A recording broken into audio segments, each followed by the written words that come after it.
Je suis né à Miami dans un quartier appelé Liberty City, dans un immeuble abandonné à même le sol. Avec mon frère jumeau, on avait 6 semaines quand on a été adopté. Quand j'étais en sixième, on m'a même étiqueté attardé mental.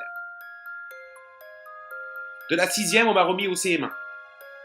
Et j'ai gardé cette étiquette jusqu'à ce que je finisse le lycée. Je ne suis jamais allé à l'université.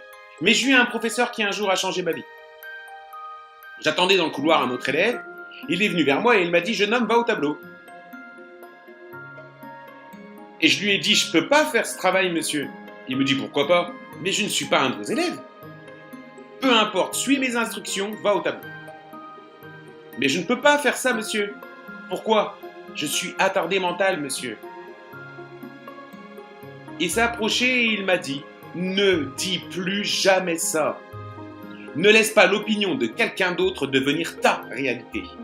Je le dis haut et fort, il est plus que grand temps que tu imprègnes ton esprit de messages positifs et que tu viennes à des conventions et faire ce qu'il faut pour te rendre inarrêtable.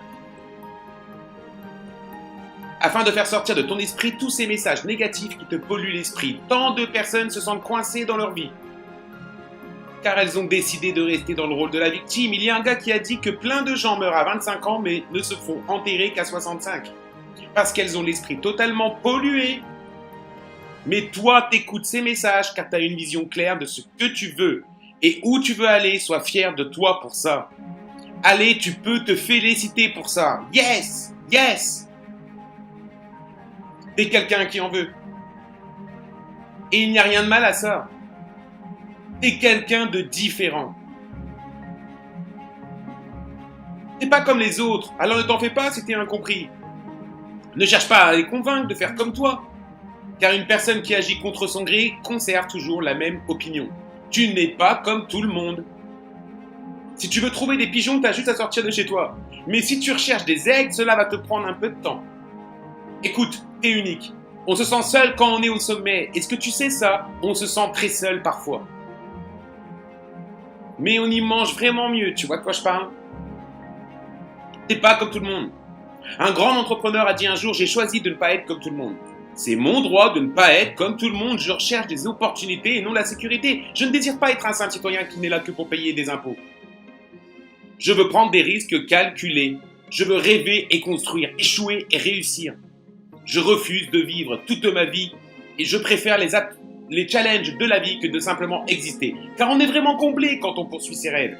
Je ne m'arrêterai jamais avant d'être devenu un maître. Je ne reculerai devant rien. C'est une règle chez moi de faire face fièrement et d'être sans peur pour pouvoir dire fièrement plus tard « Tu vois par où je suis passé ?» Sois fier de toi car tu fais des choses que d'autres ont peur de faire. Et un jour, tu pourras dire « Je l'ai finalement fait, j'y suis parvenu. » C'était mon rêve et je l'ai finalement réalisé. Je m'en fous de savoir à quel point tu penses être bon ou talentueux. Ou de savoir depuis combien de temps tu fais du développement personnel. Mais il y aura des moments où rien ne va aller dans ta vie. C'est comme ça. Rien ne va se passer comme prévu. Il y aura des moments où toutes les merdes qui peuvent t'arriver vont t'arriver. La loi de Murphy va s'inviter dans ta vie. Et ne me demande pas pourquoi, j'en sais rien. Ça s'appelle la vie. Et tu dois faire avec. Parfois, tu auras des passages à vide. Un peu comme un athlète. Des fois, même les meilleurs athlètes manquent l'immanquable à plusieurs reprises. Ils ont des passages à vide, mais est-ce que tu les vois se dire « Ok, plus rien ne réussit ?» Bien sûr que non. Ils continuent d'aller à l'entraînement. Et si tu traverses des moments difficiles en ce moment, ne t'arrête surtout pas. Reste occupé, retravaille ton plan. Continue de faire ce qui marche pour toi. Après avoir analysé ta situation, reste en mouvement, occupe-toi avec quelque chose, ne reste pas sans rien faire. Je travaillais pour une boîte à une époque et un soir en rentrant à la maison. À cette époque, j'étais marié et j'ai dit à mon ex, le patron pour qui je bosse est un con. Elle me dit, s'il est con, pourquoi c'est lui le patron ? Tu vois pourquoi on a divorcé ?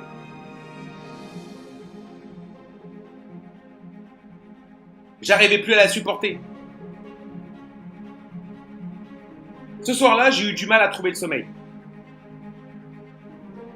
Voici un gars qui contrôlait ma vie. Je devais tout accepter car ce gars était celui qui contrôlait mes revenus. Et il y a un dicton qui dit « La vérité finit toujours par refaire surface. Winston Churchill disait la vérité ne peut être niée longtemps, on peut l'attaquer ou la tourner en ridicule, mais n'empêche que c'est la vérité. Et les Écritures nous disent, tu connaîtras la vérité et la vérité te rendra libre. Et la vérité que je devais reconnaître, c'est que je n'étais pas au contrôle de ma vie. La vérité, c'est que je n'allais pas au fond de ce que je faisais. La vérité, c'est qu'il y avait des choses que je voulais faire, mais je n'avais pas le courage de les faire. Et la vérité, c'est que mon patron a été plutôt une bénédiction pour moi. Il m'a rendu la vie tellement misérable que j'ai dû commencer à voir ma vie d'un autre œil. J'ai commencé à venir au boulot en avance. J'ai commencé à être le dernier à quitter les lieux. J'ai commencé à bosser plus dur que n'importe qui dans la boîte. Mes collègues me demandaient pourquoi je me tuais autant à la tâche.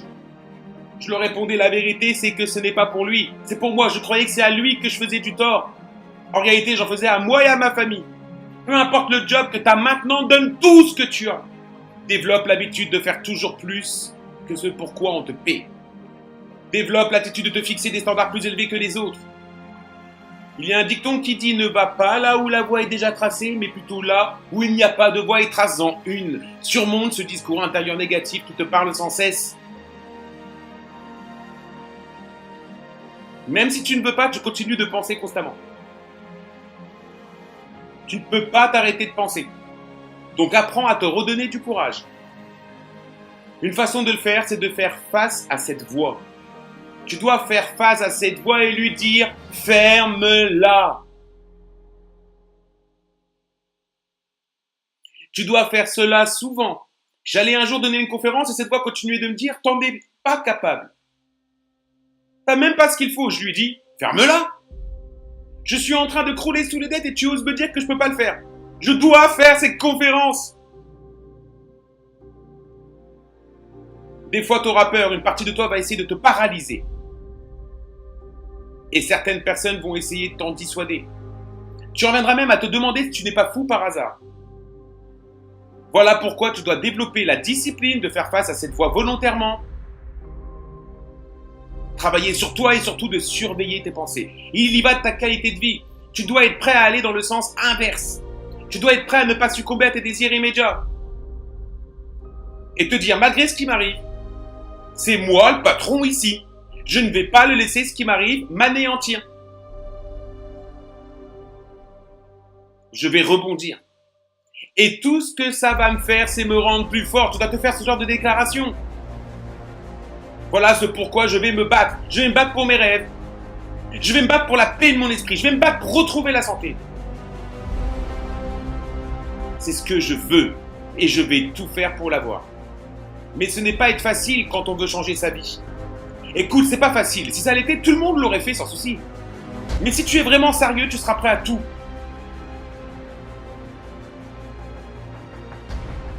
Personne n'aurait pu me convaincre en continuant de m'accrocher et qu'en continuant de faire pression sur le destin et en continuant de poursuivre mes objectifs, un jour, j'aurai mon propre show à la télé. Les gars, ça a été un très long voyage de cet immeuble abandonné à Liberty City. Je n'ai pas connu mes parents biologiques, ça a été un très long voyage, les gars. Pour que je sois devant vous aujourd'hui dans ce gigantesque stade, ici à Atlanta, ça a été un très long voyage. Pas de diplôme universitaire étiqueté comme attardé mental, mais j'ai continué de poursuivre mes rêves.